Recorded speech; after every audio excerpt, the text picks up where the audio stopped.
原来是兰若寺啊！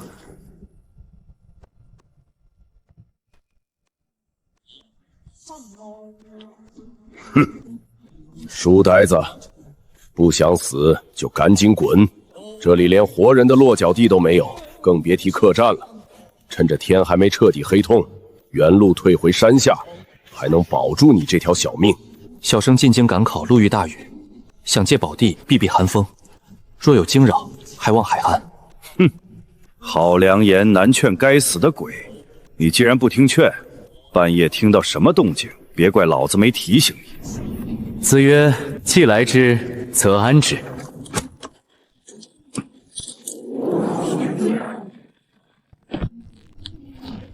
圣人的意思是，妖魔鬼怪既然来了，小生就让他们安葬在这里。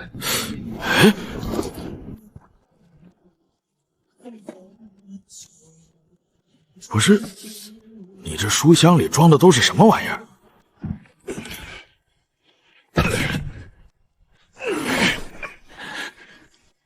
怎么地上还砸出了个3尺深坑？小生不曾习武，所以平时手无缚鸡之力。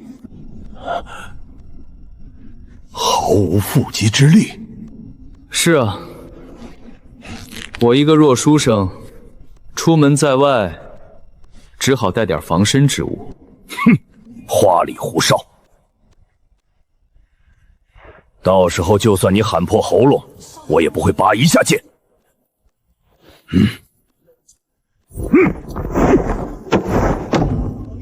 再会。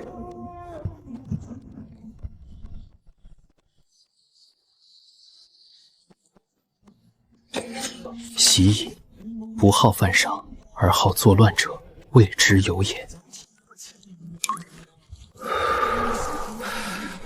怎么突然好冷啊？公子，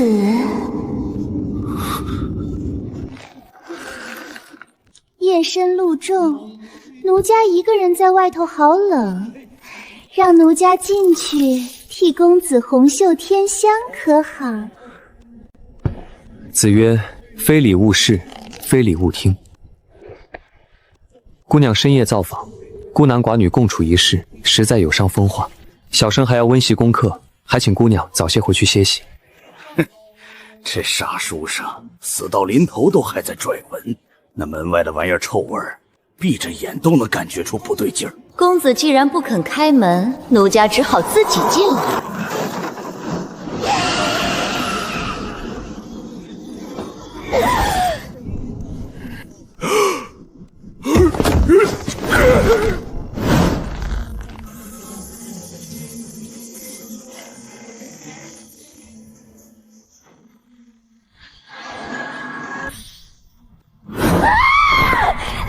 姑娘且慢。子曰：“君子不纵则不威。”意思就是，君子打人如果不下重手，就树立不了威信。姑娘坏了小生的读书规矩，就这么走了，恐怕不合礼数。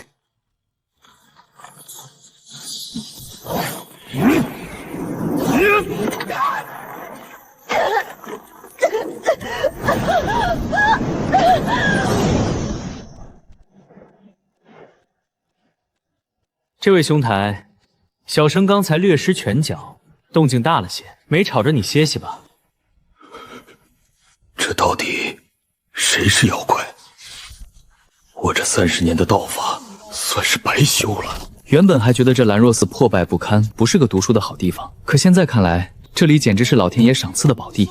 随便跑出来一个不讲礼数的孤魂野鬼，就能让我对圣人学问的理解加深一层。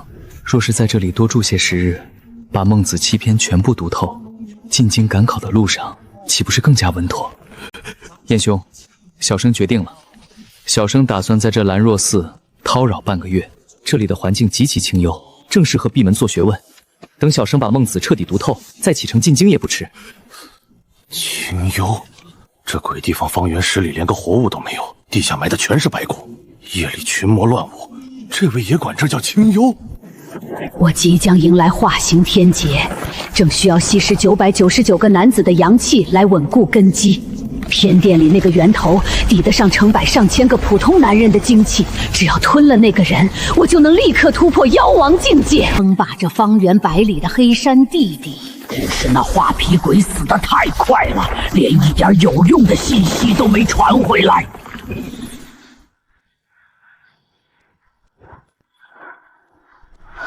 姥姥，婉晴去后院偏房探清那个书生的底细，若是能将他引出偏房，我便把骨灰坛还给你，放你转世投胎。公子，夜雨寒凉，奴家在山中迷了路，可否讨口热水喝？姑娘，夜深人静，你衣衫湿透，这般模样在外行走，实在有伤风化。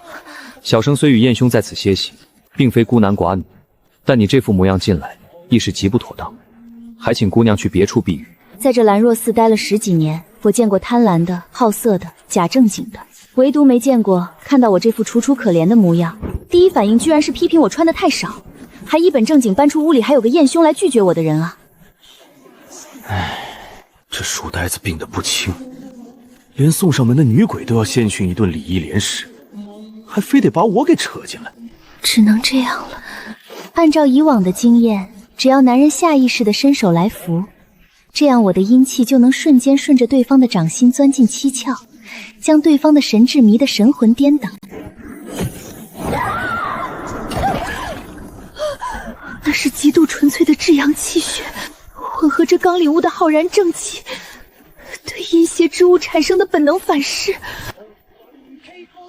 原来姑娘也是不讲规矩的邪祟，小生本以为你是迷路的良家女子，没想到竟与之前那画皮鬼是一路同操。黄口小儿，似你化成老母的养料。孟子曰：富贵不能淫，贫贱不能移，威武不能屈。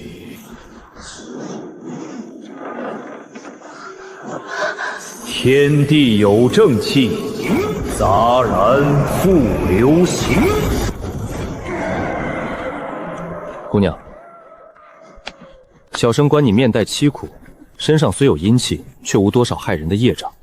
你深夜来此试探，可是有什么难言之隐？这玩意儿叫读书人，这远比我那书妖姥姥可怕多了。一会儿他不会觉我喘气儿声音太大，过来也和我探讨学问。擦擦吧。姑娘既然没有沾染害人的业障，小生自然不会随意动粗。孔孟教导我们要以人存心，以理存心。刚才就是那只手，徒手捏爆了姥姥的本命根须，我哪敢不接啊！奴家将捏婉晴，求公子饶命！奴家来此试探，实属无奈。姥姥扣了我的骨灰坛，若是不听话，便要将我打得魂飞魄散。估计这位活阎王是真的不清楚状况，这时候我必须体现出一点价值，否则在这破庙里连个站脚的地方都混不上。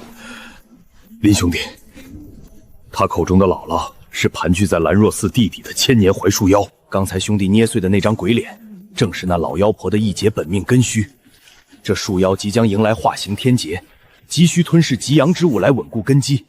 兄弟你这般气血，在他眼里就是十全大补药。他派这女鬼来，就是为了摸清你的底细，强扣他人骨灰，阻人轮回转世，此等行径毫无仁义可言。更何况他还屡次3番派邪祟来打扰小生读书，实在是不讲道理。本来以为这书生听到千年树妖的名头会忌惮，可这位他关注的重点居然是打扰了他看书。千年树妖这回算是碰上硬茬了啊！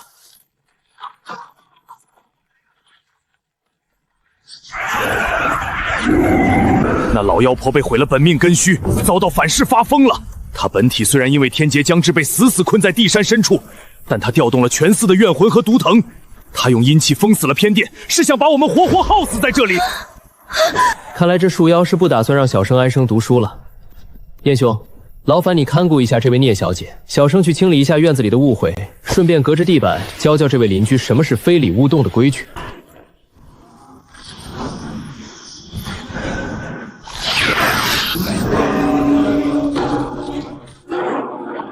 不过尔尔。子曰：不学礼，无以立。邻里之间讲究个和睦，你这般胡搅蛮缠，弄脏了小生的院子，实在是有辱斯文。既然你躲在下面不肯出来听教诲，那小生只好受点累，先打扫打扫院子。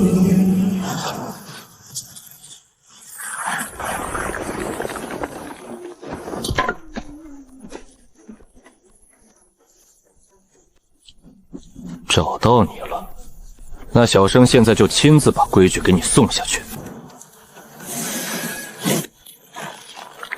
子曰：“君子不器。”圣人的意思就是，真正的强者是不屑用武器杀死对方的，极致的力量打死对方才是仁慈。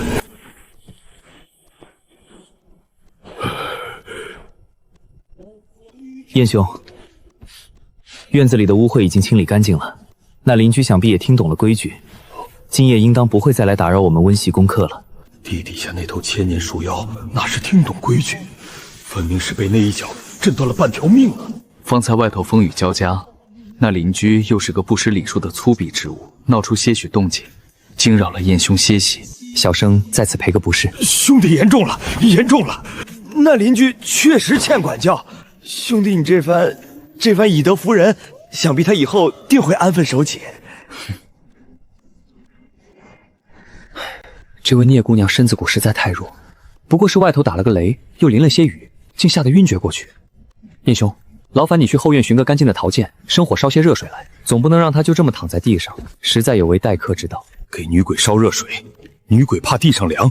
这活阎王是真把鬼当娇弱千金养啊！他那是淋雨吓晕的吗？他那是被你一脚踩出的纯物理震荡波，生生震散了护体烟气，好吗？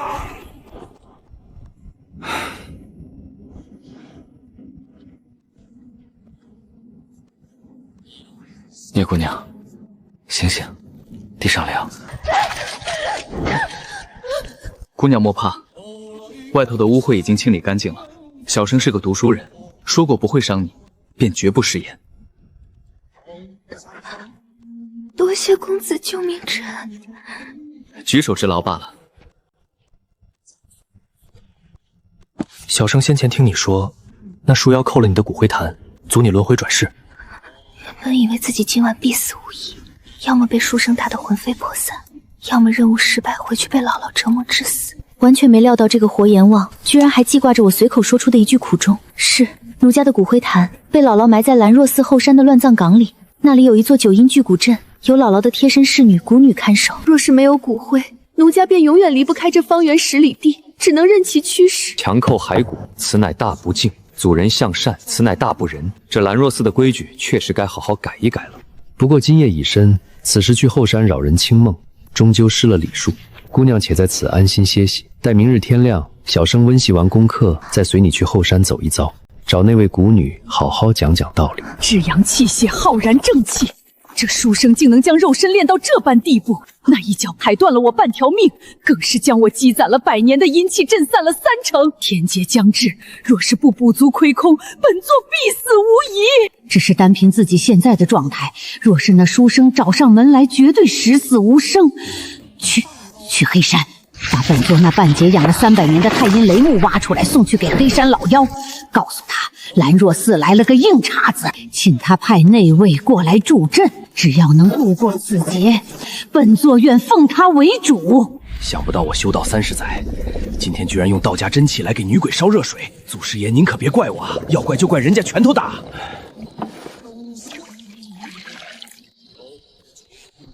林兄弟，水烧好了，麻烦燕兄直接给那个姑娘吧。让我一个修道之人给邪祟端茶倒水，这要是传到道门祖庭去，我燕孤寒的牌位怕是都得被祖师爷批了。谢谢道长。知命者不立乎岩墙之下。这根本就不是在读书，这简直是在用气血锤炼天地。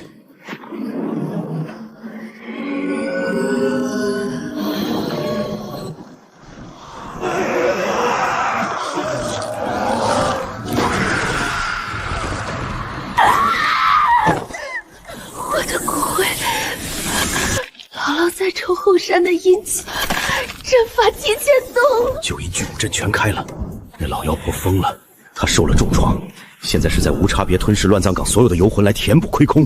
这女鬼的骨灰坛就在阵眼，照这个抽法，腾不过半炷香就会魂飞魄散。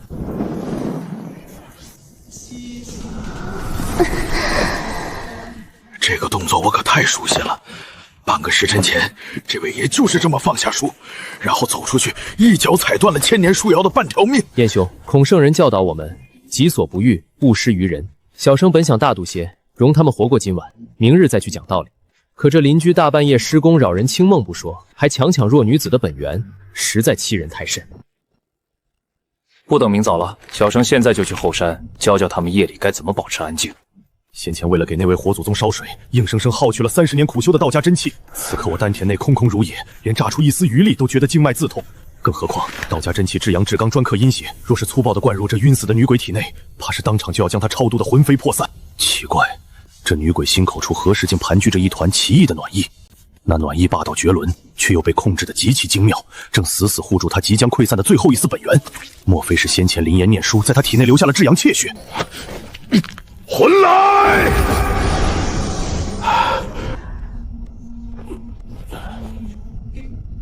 还是去看看能不能帮上什么忙吧。夜半施工，大兴土木，实在是有辱斯文。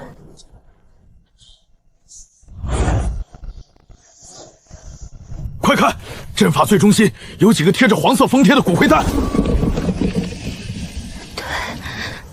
那个就是我的骨灰坛。站住！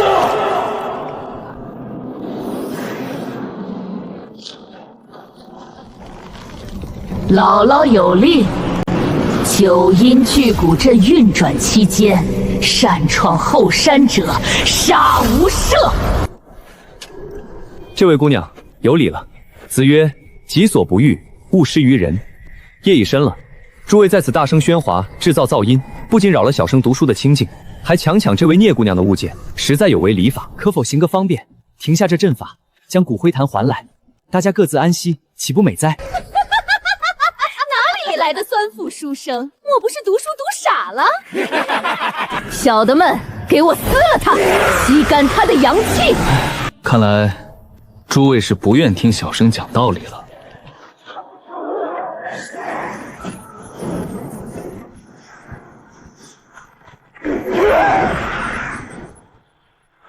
你到底是什么妖怪？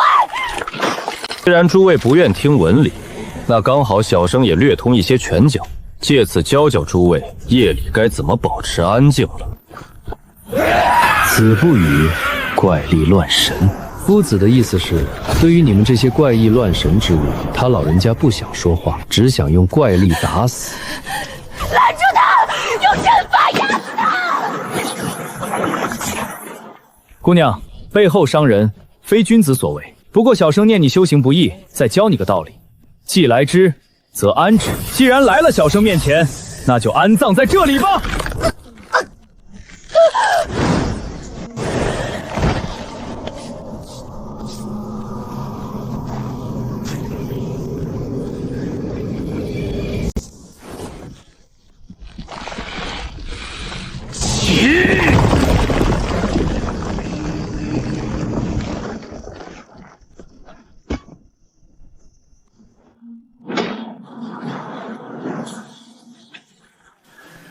这一晚碎的不仅是千年树妖的炸坟，还有我那30多年的道心啊！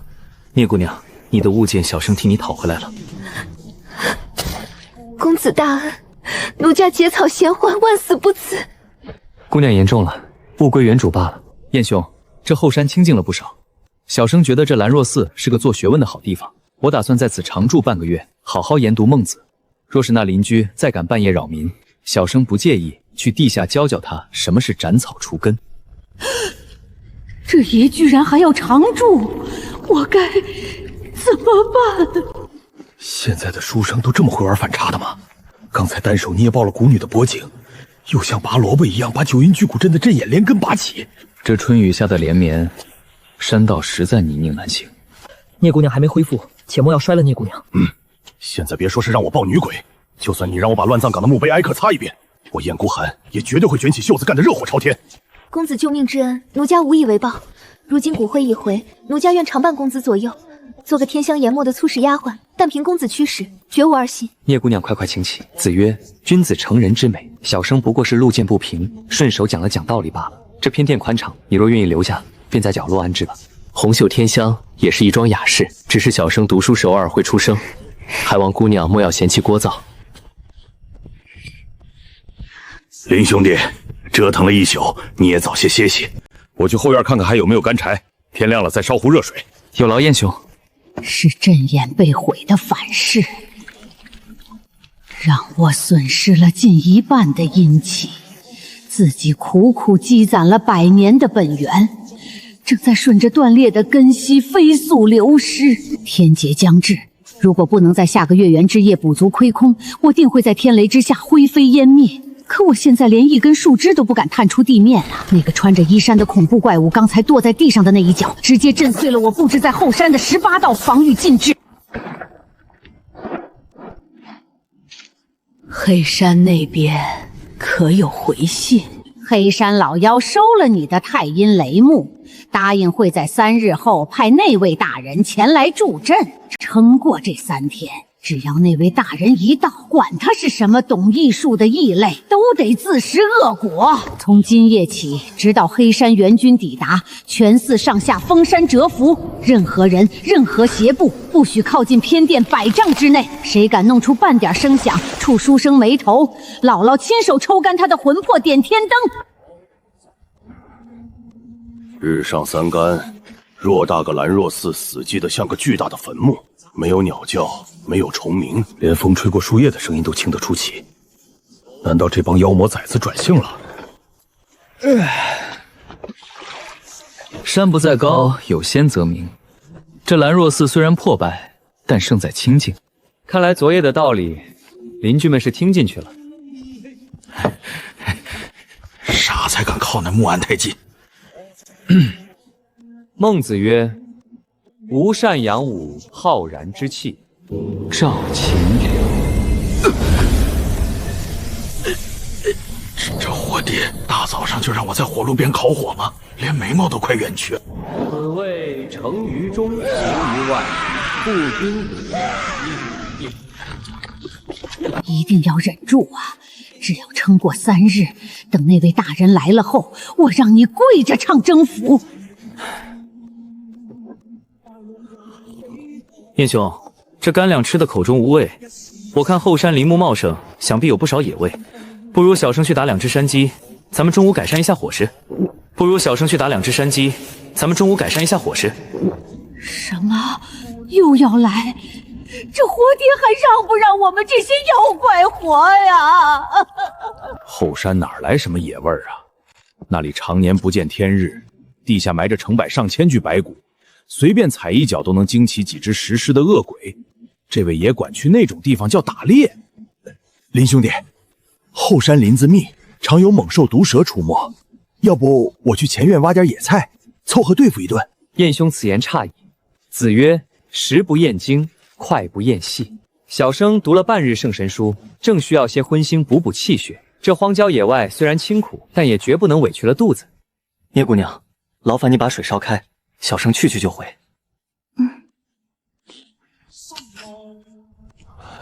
现在只希望后山那帮妖魔鬼怪能跑得快一点。都给姥姥把气憋住！谁敢弄出半点动静，我活剥了他的皮！这地方真是清幽，连一声鸟叫都没有，是个修身养性的好去处。好肥的山鸡！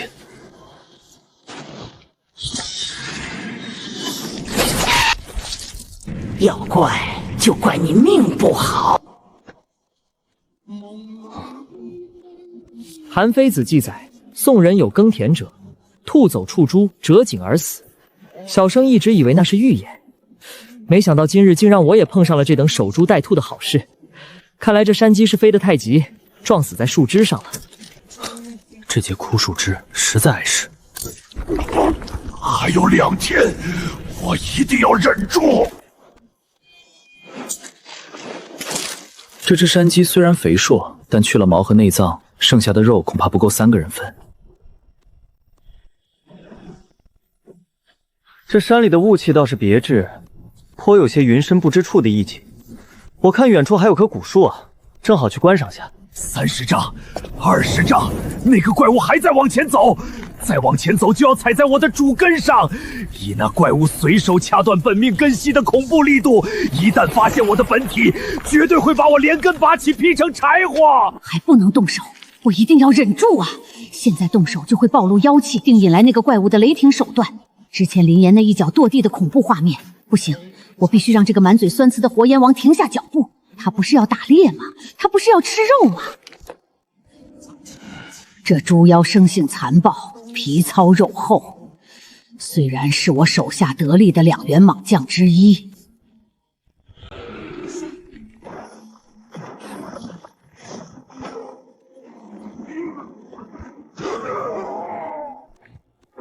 爷爷饶命啊！礼记有云：凡祭宗庙之礼，牛曰一元大武，是曰刚来。小生本以为这荒山野岭能寻只寻常野猪便算走运，没想到竟能遇上这等品相的刚来。看来今日何该我等大快朵颐。子曰：君子远庖厨。但事急从方，这荒郊野外也没有屠户，只能小生亲自动手了。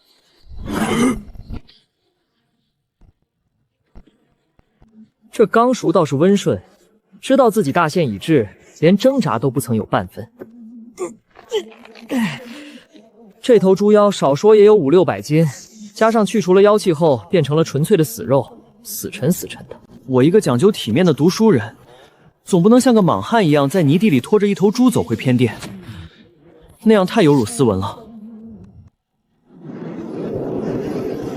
那里有一棵巨大无比的老树，枝芽像曲龙一样伸向天空。这枯树的枝干生的倒是笔挺，正好折一段下来做个扁担，挑着这钢柱回去，也免得弄脏了。为了不让眼前这个活魔王看出端倪，我不仅要把妖气尽数压制在妖丹最深处，就连树皮表层残存的一丝阴气都抽得干干净净，让自己变成了一棵死的不能再死的寻常枯木啊！就这样了，你还不肯放过我？活爹呀！我都把猪妖送你了，你说打猎就打猎，你怎么还惦记上砍我啦？这树生得极大，3、4个人手拉都抱不过来。这根枝条有成年人手臂粗细，长约7、8尺，笔直匀称，简直是老天爷专门为我量身定做的扁担，好木材。忍住啊，一定要忍住！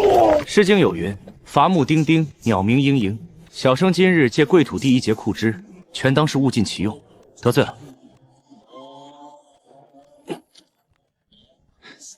这枯树看着腐朽，骨子里倒挺硬气。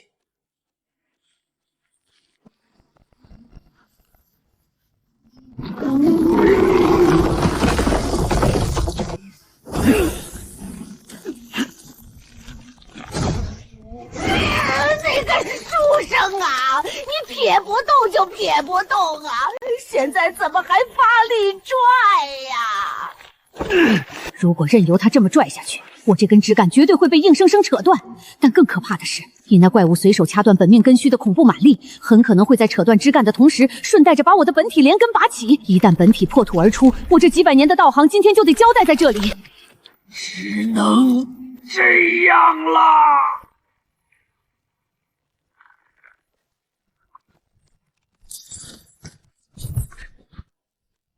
分量适中，入手沉稳，表面还带着一股淡淡的木香。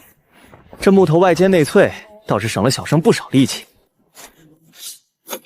多完美的一根扁担啊！2天还有2天，只要再熬过2天，黑山老妖的援军一到，我发誓一定要把这个书生的皮完整的剥下来，糊在自己的树干上点天灯。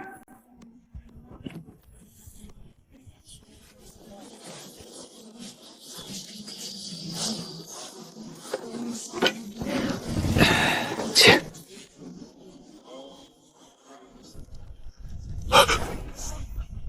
这书生肩上挑着的那头野猪，獠牙比我的小臂还长。身上残留的阴寒气息虽然散尽了，但那股属于大妖的威压，这书生是感觉不到吗？更要命的是，书生肩上那根做扁担的木棍，那木柱上带着极其浓郁的千年槐树气息，这一看就是兰若寺地下那位主子的本体之干啊！这尊活佛刚才到底干了什么？燕兄，水烧开了吗？这刚芒分量着实不轻，好在后山有棵枯树，借了段枝摇做扁担，总算没误了咱们的午饭。林兄弟，这扁担你从哪儿弄的？后山乱坟堆深处有棵参天老树，看着挺拔，只是内里朽得厉害。小生稍一用力，它便自己断了。自己断了？那老妖绝对是遇上了活祖宗，为了不被连根拔起，硬生生自断了一臂。公子辛苦，请净手。有劳聂姑娘，这刚设便交由你处理了。小生去温习几篇经文，饭好了换我。这黑甲猪妖我可早有耳闻，是后山有名的凶物，寻常道家符箓打上去，连根毛都烧不掉。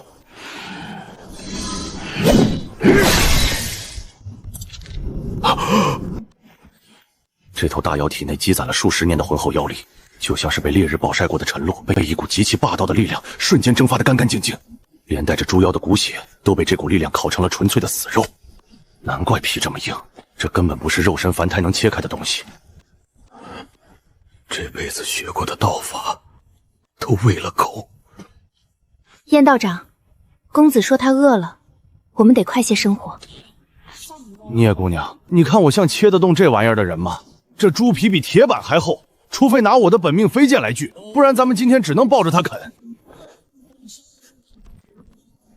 公子留在里面的气血还没散，顺着这道口子切。道长动作快些，莫要让公子久等。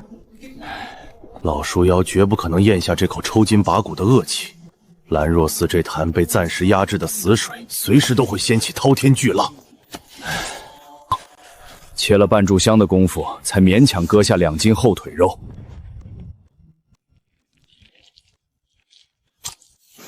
那是老树妖几百年攒下来的本源尸毒，寻常活人只要吸进去半口，五脏六腑就会化成一滩黑水。老树妖不敢明着跟偏殿里那位爷动手，这是要把怨气全撒在午饭上。他要毁了这头猪，顺带毒死院子里的2个活物。林兄，小心！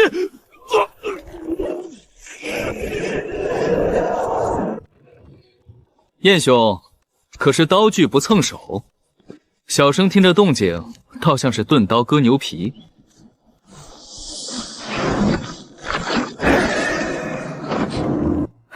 《论语》相当有云：“歌不正不实，拟而有败，色恶不实。”这荒山野岭的食材本就来之不易，若染了这等污秽之物，便只能糟蹋了。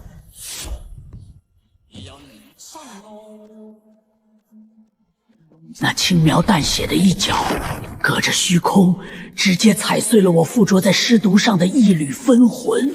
我引以为傲的剧毒啊，在那个活阎王脚下，连弄脏对方鞋底的资格都没有。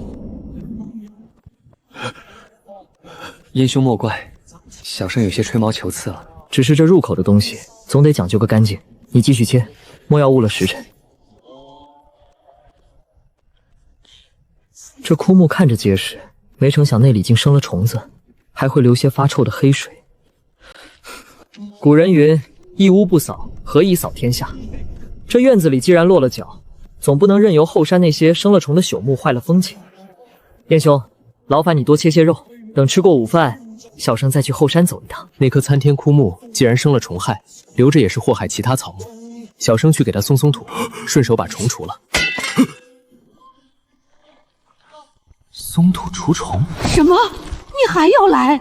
黑山老妖的援军还有2天才到，可上面那个活阎王吃完饭就要来刨我的根了，我该怎么办？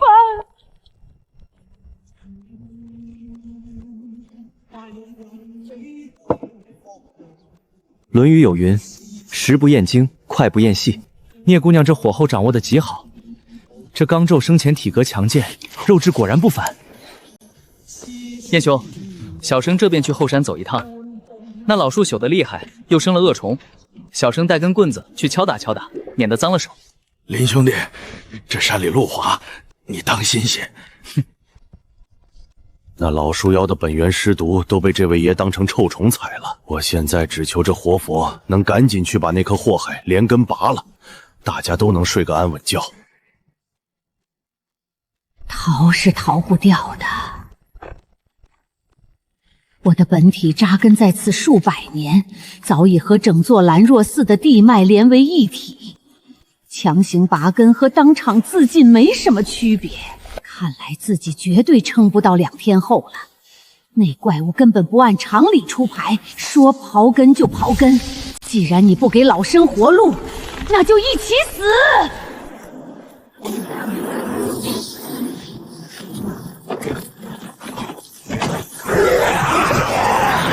趁现在去吸干那个修士的精血来强行续命。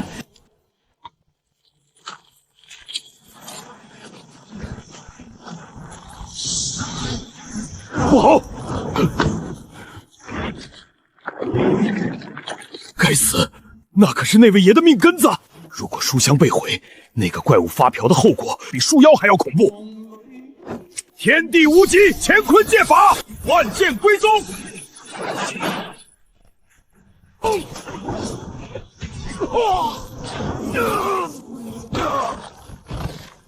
天道成。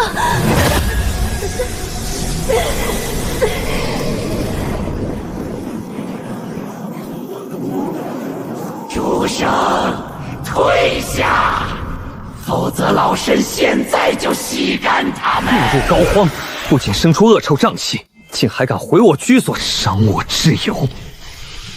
霸夷有云：是可忍，孰不可忍！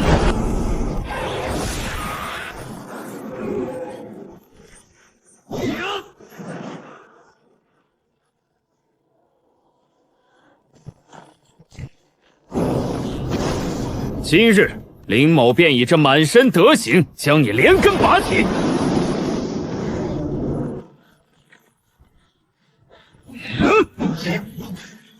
可恶啊！那根本不是人类该有的力量啊！那是一头披着人皮的人形凶兽！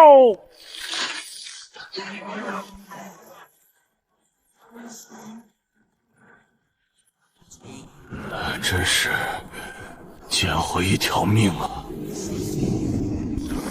你杀不了我。老身的根系连着这方圆10里的地脉，你若强子动手，整座兰若寺都会塌陷。《论语·述而有云：“子不与怪力乱神。”孔圣人教导我们，遇到不听道理的怪异乱神，就不要再和他废话，直接用怪力把他打死。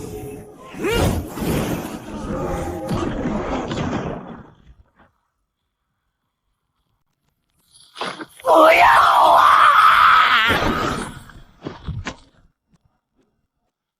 老树妖虽然伏诛，但院子里还有2个重伤的病靠等着我处理。公子，你看，书香我守护住了，我厉害吧？林兄弟，那老树妖死了，连根拔起，烧成了灰。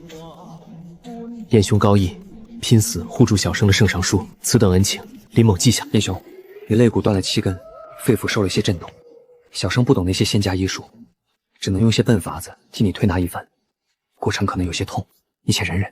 笨法子。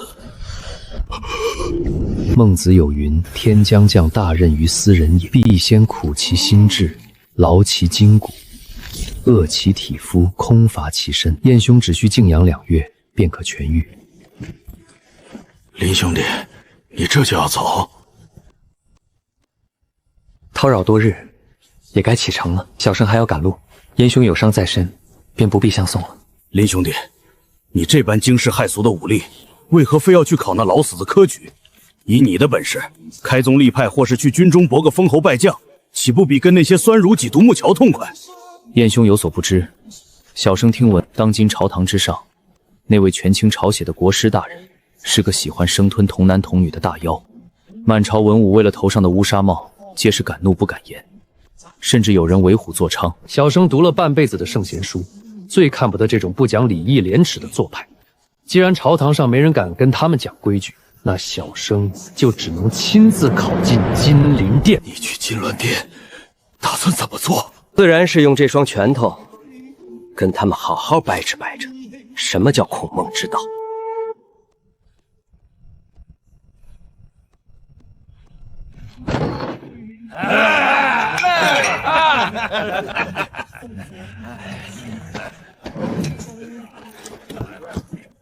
客官，打尖儿还是住店？劳烦掌柜，来一碗素面，一壶热茶。若是有干净的客房，再备一间。小生赶了一天的路，实在有些乏了。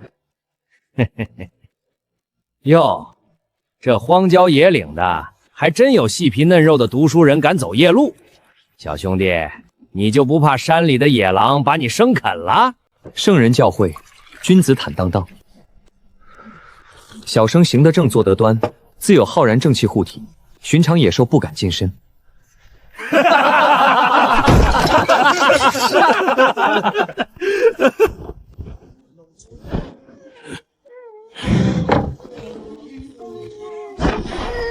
给老子闭嘴！再哭，现在就把你剁了喂狗！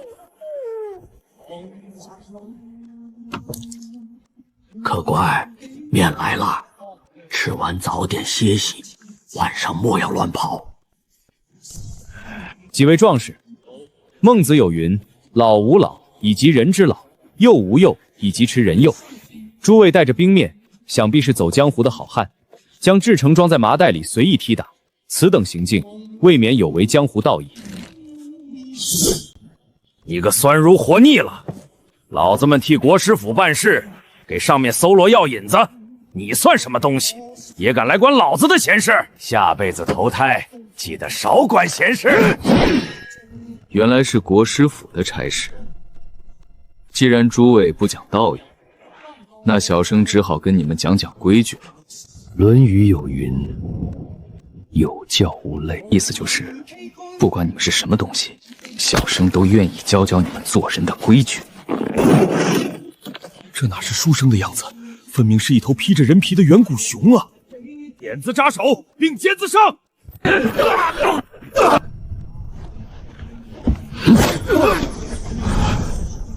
身染妖邪，助纣为虐。现在我们可以心平气和地谈谈了。国师府要这些稚童做什么？你们身上的妖气又是从哪儿来的？好汉饶命！小的们只是外围的跑腿，真不知道国师府的具体谋划，只知道上面下了死命令，每个月必须凑齐100个童男童女送到黑风岭的转运站。至于妖气，那是国师府赐下的神仙散，吃了能刀枪不入。小的们真不知道那是妖物的东西。黑风岭，小妹妹莫怕，坏人都被小生讲道理劝走了。黑风岭在哪个方向？很好。《论语》有云：“既来之，则安之。”既然你们来了，就安心的长眠于此吧。掌柜的，这些钱算作打坏捉野的赔偿，劳烦你给这孩子弄点吃食，明早雇辆牛车送他回乡。看来在进京考取功名之前，我得先去黑风岭讲一讲学问了。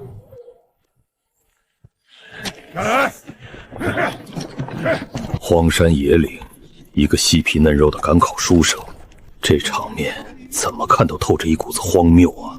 这位统领，请留步，深夜拦路，实在抱歉。敢问阁下车里装的可是附近村镇的稚童？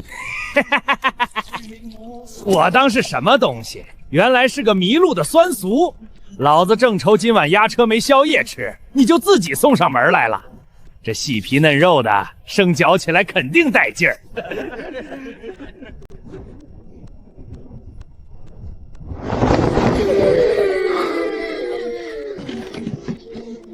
礼记有云：“大道之行也，天下为公，选贤与能，讲信修默。故人不独亲其亲，不独子其子，是老有所终，壮有所用，幼有所长。念的什么鸟语？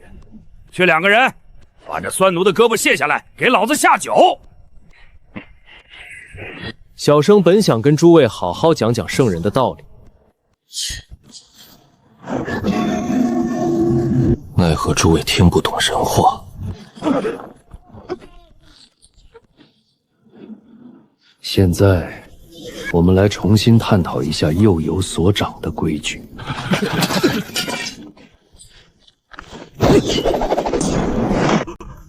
饶命！饶命啊！好汉饶命！好汉饶命啊！统领阁下，小生的规矩还没讲完，这就要走。国师府的规矩森严，要是丢了这批药引子，回去也是被扔进万蛇窟的下场，只能这样了。那可是国师府赐下的高阶神仙散，平时我都只敢刮一点粉末兑水喝，今天便宜你小子了。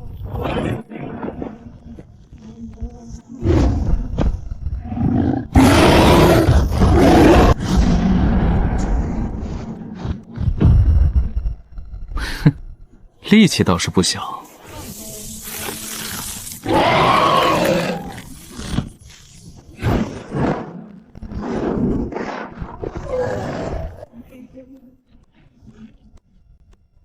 现在，回答小生几个问题。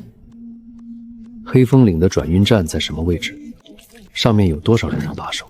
你别得意，今晚刚好是交接之日，国师府的巡山使就在山顶黑龙洞，会把你生吞了。多谢指路。《论语》有云：“君子成人之美。”既然你这么推崇那位巡山使，小生这就送你去地下等他。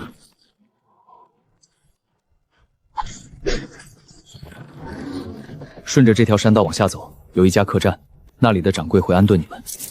拿着这些盘缠，天亮后雇车回家。